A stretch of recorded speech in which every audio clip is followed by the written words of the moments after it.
Okay, welcome back to the show. We're going to spend a few minutes and talk. We're talking here with Robert Campbell. We're going to spend a few minutes and talk about his business. Were you in this type of business before you had the aneurysm? Yes, I was the owner of a business at the time called W.R. Dallas Restorations. Okay. That was a spinoff from a parent company that I had been employed by as a estimator and sales rep for their repair department.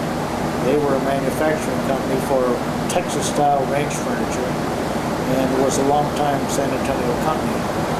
When they hired me from a resume that I had presented to them over 8 years earlier. Wow. And when the company had changed hands, the new owners, reviewing all the paperwork that they had received, found my resume and called me up and asked me to join them. And that was a real boost for me, because my first contact with the company was when I was 15 years old. Wow. So how did you go from doing that to wanting your own business? What happened was that I was bringing in so much work that their craftsmen couldn't handle the load. And so I ended up having to do a lot of the repairs myself. And it came at a financial crisis period for that company. And to resolve some of their problems, they shut down their business and turned the entire repair department over to me. Wow. As my own business. And so I carried their name as a franchise name for a couple of years, and that was actually during the time that I was going through my aneurysm recovery.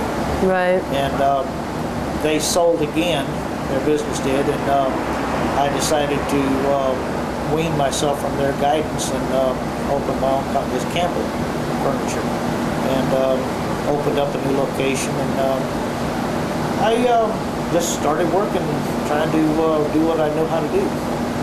And what did you learn from opening your own business that maybe someone else who's trying to open their own business may want to know about? Learned how to make every mistake that you can make. This is more of a calling than a business. I'm not a person that is considered a viable operation per se for financial assistance from banks, but I've outlived the majority of new start businesses. I've dug plenty of holes for myself that I'm having to resolve, but I am still out here trying. Right. And tell us again what type of work you can do. Like, tell us from one extreme to the other, anything that someone can bring you that you can do. Typically, the one extreme to the other is minor touch-ups, where you dropped a cigarette on a table and it burnt and scarred the tabletop. I can address that and make it look less of a blemish. Anytime anything is damaged, there's going to be signs of it, but right. At least my work helps to diminish the effect of the damage. All the way up to you bring it to me in a basket, me not even knowing what it is until I put it together. I offer what I consider a conservatory for fine furniture. That's how I pride my shop. I pride my shop as being able to handle any kind of furniture-related problem. It doesn't matter what style it is, what period. Even if it has fabric on it? Even fabric. I'm capable of doing upholstery work. I make component parts in my wood shop when there's something missing. Strip and refinish. I custom build. So anything that's furniture related, I find solutions. And my customers, majority of my customers are repeat customers. I just had one lady that just finished up. I did over 15 pieces of furniture for her home. Wow. And she's still looking around for stuff for me to work on. Wow. So can somebody come to you with a sketch, a drawing, and Yes. you can do it from scratch? That's actually what I encourage, because if I try to spend time selling someone on a design, it's a waste of effort, because everybody's got their taste, but they don't know really how to explain what they want. So what I encourage them is to find a picture of something similar, and then decide what they want to do with it to make it to their personal choice. And the best advantage, they can get it made out of the type of wood they want, the color or finish they want, any special hardware that they want. I've got sources that they can use to build what they're looking for. And that way they actually get what they want. They're part of the design work.